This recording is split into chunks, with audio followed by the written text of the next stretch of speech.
Ayan, representative naman. Tita Franz, happy birthday. Ako na lang representative ni nanay. Oo, lagi ko kayo naalala yung mga payo niyo sa akin. Mahal ko kayo sa mga kapatid ko. Nakita ko pa kayo nung nanganganak lagi sa amin, pati yung sa anak. Nakita ko rin pinangalan, lagi kayo nanganganak doon. Nananahing kayo. Nakita ko yung inyong pagkatyaga sa buhay mo, pagtitipid. Bumibili kayo ng kain-kain ng mangga, papahinuin mo. Nakikita ko lahat yun. Ako, lalo na yung matanda, bibili ka lang ng sibuyas o tanghon. Ano pa ba yun? Gagawa palako sa Malabon. Namana ko rin yung niluluto mo na yun.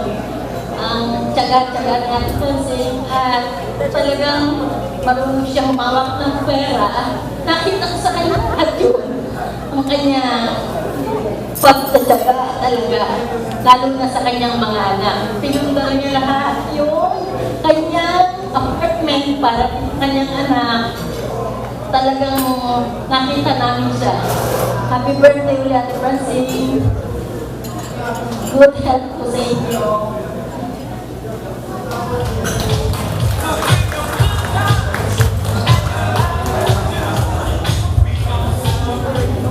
Ayan, hindi tayo sa mesa to. At meron niya ng special tayong message from Kuya Hector. Ninang, pakilala po ako, si Ninang Francisco, first cousin ng father ko. Ang husband niya, kapatid ng nanay ko. So both sides ko. Papasalamat po ako Ninang kahit paano yung number mo 85. Salamat po. Papasalamat mo. Sa pamilya, Pilar, Redondo,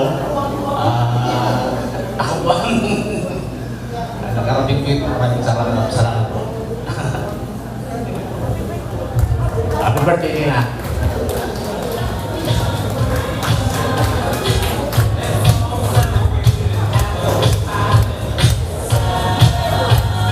Ayan, mga naman sa kaibigan ni Nanay. Hi, Nay. On behalf ng Santana Guild of Voters Association, happy birthday. And thank you sa lahat ng advice na binibigay mo sa akin. Si Ed ayaw sumama. Alam mo bakit? Baka daw kung ano naman ay isusumbong ko sa kasayo. Kasi si nanay, may problema ako sa asawa ko.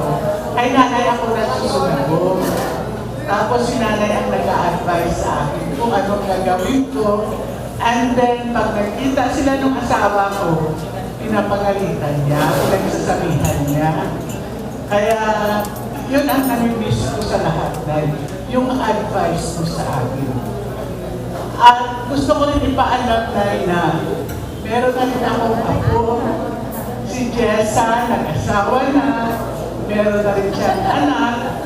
1 year and 3 months na lalaki. So, yun. Happy birthday, Nay. Thank you. Thank you po. Tinanong ko namin si Kuya Edward. Kuya Edward, yung pinakamakisig ba, Kuya Edward, nasaan? Ano bang kakantahin natin? Ay, ano muna tayo, Kuya Edward? Yung pinsan namin. Mensahe galing sa kaibuturan ng iyong puso. Okay.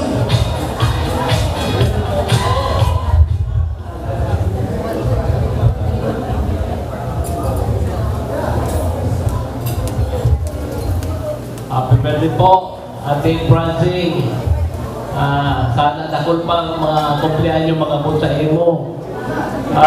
Orong pa ang sa imong salud, ang sa imong kalusugan na imo pong pagpapabay.